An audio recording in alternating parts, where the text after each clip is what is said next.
आज हम एक ऐसी फिल्म के बारे में बात करने वाले हैं जिसके बारे में लोगों की बहुत ज़्यादा अलग अलग तरीके से धारणाएं बनी हुई हैं। वार्निंग मैं अभी से दे दूं कि रिव्यू थोड़ा ब्रूटल होगा और अगर आपको कोई चीज़ अच्छी नहीं लगी तो केवल इसी वजह से अच्छी नहीं लगेगी क्योंकि वो सच में अच्छी नहीं है और कोई रीज़न नहीं होने वाला। ये फिल्म हार्ड ए रेटिंग के साथ है अपने गोर और न्यूडिटी की वजह से। जो समझ आता है कि ठीक है, वॉयलेंस इसमें बहुत ज़्यादा नहीं है, लेकिन अगर आप इस फिल्म को जज करना चाहते हैं इसके प्रोटैगनिस्ट रणविजय के कैरेक्टर के साथ, तो मैं आपको पहले ही बता दूं, ध्यान से सुनिए।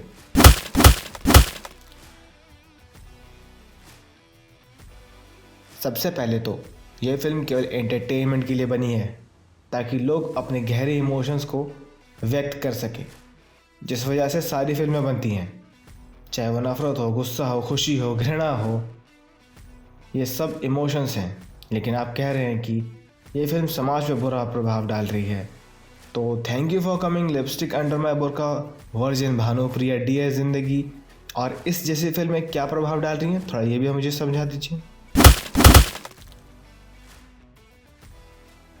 ये सब क्या चीज़ें हैं? क्या ये सब मिसैंड्री नहीं है? और मिसैंड्री आपको नहीं पता तो मैं समझा दूँ।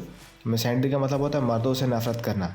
अब मर्दों से नफरत करना इस लेवल पे कि उनका एग्जिस्टेंस भी किसी को पसंद ना हो, उन्हें अपने अंगूठे के नीचे रखो, ये सब चीज़ें। या जो मिसोजिनी होती है वही मिसैंड्री है, ठीक है? बस स्विच द जेंडर। और अगर अभी भी आपको ये सच नहीं लगता है, अभी भी आपको लगता है कि जिन फिल्मों का मैंने नाम लिया वो फिल्में सही हैं, तो थोड़ा और सोचिए। इन मूवी के लीड कैरेक्टर्स के जेंडर को आप चेंज कर दीजिए, मतलब स्विच कर दीजिए, मेल टू फीमेल। अब समझ में आया आपको?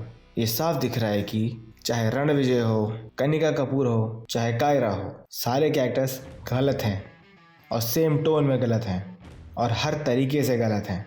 उन्हें तारीफ नहीं मिलनी चाहिए और उनसे इंस्पायर या कन्विंस तो बिल्कुल नहीं होना चाहिए। और मैं सिर्फ यही कहना चाहता हूँ कि किसी गलत चीज़ को एड्रेस करना सीखिए, गलत चीज़ को गलत बोलिए। आपको भी पता होता है कि ये चीज़ें गलत हैं, लेकिन आप इसके बारे में बोलना नहीं चाहते। आप चाहते हैं पॉलिटिकली करेक्ट होना, इस वजह से कुछ छोटे बच्चे इन चीज़ों से इन्फ्लुएंस हो जाते हैं।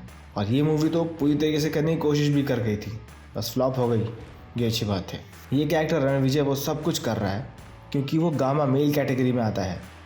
ये वो लोग हैं जो खुद को अल्फा मानते हैं, हर चीज़ का कंट्रोल इन्हें अपने हाथों में चाहिए, चाहे उन्हें कुछ भी करना पड़े उसके लिए। और कुछ औरतें भी इसी कैटेगरी में फॉल करती हैं और इन्हीं औरतों को पोर्ट्रे किया जाता है इंडिपेंडेंट, पावरफुल और स्ट्रॉन्ग लेडी के तौर पे, जो लेडीज़ की मेंटलिटी को ख़राब करता जा रहा है काफ़ी ज़्यादा। और जेंट्स की मेंटलिटी उस हिसाब से ऑलरेडी ख़राब होती जा रही है, मतलब सोसाइटी पे ख़राब इम्पैक्ट पड़ रहा है। मेरी बात नहीं मानते तो एक प्रॉपर सर्वे है जिसमें बताया है कि 40% इंडियन वुमेंस शादीशुदा होने के बावजूद भी एक्स्ट्रा पार्टनर्स ढूंढ रही हैं और ये सब चीज़ें नॉर्मलाइज की जा रही हैं इन मूवीज़ में। मैं कोई मेल और फीमेल वाला कंपैरिजन नहीं कर रहा हूँ, फालतू चीज़ें मुझे नहीं करनी। लेकिन अगर आपको लगता है कोई चीज़ गलत है तो उसे मत कीजिए। लेकिन अगर आपको समझ नहीं आ रहा है कि वो चीज़ गलत है कि सही है जो मैं करना चाह रहा हूँ या फिर जो मैं कर रहा हूँ, तो सामने वाले की जगह खुद को रख के देखिए। अगर वो चीज़ उसके प्रोस्पेक्टिव से भी आपको ठीक लगती है तो कर लीजिए, और इसके बाद भी अगर आपको कन्फ्यूजन है तो किसी थर्ड पर्सन से पूछ लीजिए कि क्या ये चीज़ ठीक है, मैं करना चाह रहा हूँ। और अगर यहाँ पे आप आते हैं कि मेरी ज़िंदगी, मेरे फैसले, मेरी मर्ज़ी, मुझे जो करना करूँ, तुम कौन होते हो मुझे जज करने वाले, कोई मुझे क्यों जज करे, तो एक बात ध्यान से सुन लीजिए। तो एक फिल्म के कैरेक्टर को भी जज करने का आपको कोई अधिकार नहीं है। एक फिल्म के कैरेक्टर को क्या, आपको किसी को जज करने का अधिकार नहीं है, क्योंकि आप खुद भी नहीं जज होना चाहते किसी से। और सीधी बात है, ये जितनी बातें मैंने बोली हैं वो अपनी ऑडियंस के लिए नहीं बोली, उन लोगों के लिए बोली हैं जो एक दो हैं चिढ़ के आए हैं बस इसको देखने।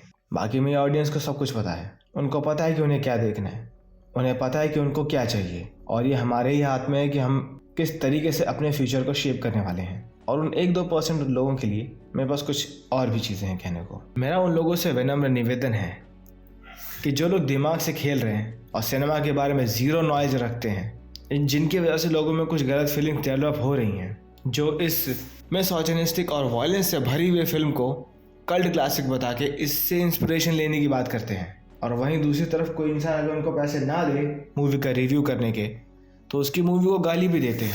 तो इन लोगों से थोड़ा दूर रहिए जो मूवीज़ को कैंसर बोलना पसंद करते हैं। और अगर किसी को ठीक से समझ नहीं आया तो बता दीजिए, मैं और अच्छे से समझा सकता हूँ। ओके, जय हिंद।